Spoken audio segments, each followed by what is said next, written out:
Jemima unfolded the letter and read it through again. Mal had raised an eyebrow when he had handed out the mail, as the return address was plain to see on the envelope. She was just as surprised that Dr. Higgins had written to her as well. It was a short missive, an inquiry after Jemima's health and little more. Or so it would seem to the casual reader.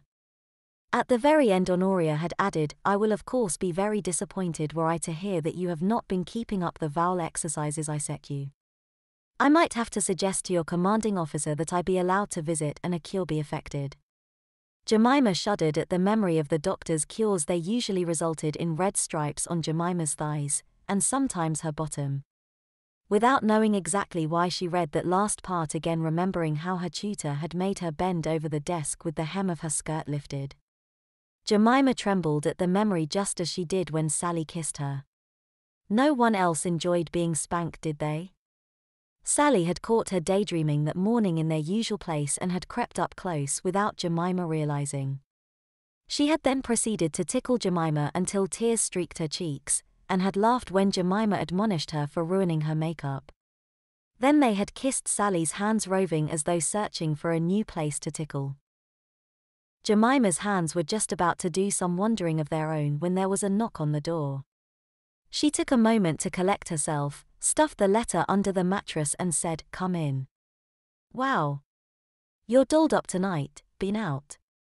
Polly had caught up with Amanda as they both climbed the final flight of stairs to their rooms.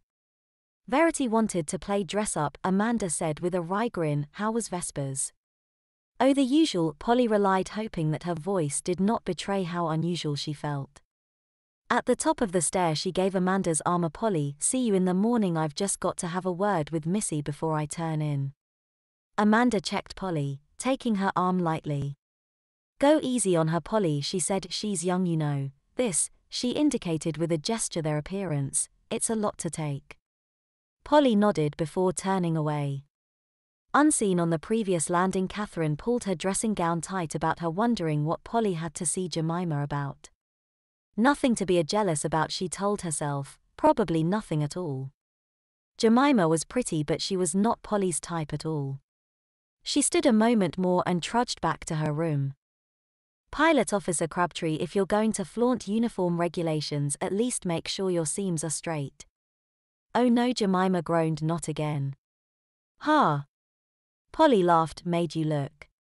She sat down on the bed beside Jemima, straightening her skirt over her own black stockings, Jemima noted. Polly laid her hand on Jemima's shoulder. "I'm not here to give you a roasting," she smiled weakly. "You're a good pilot, Jemima, better than most, and you'll make a good officer when you get to your squadron too.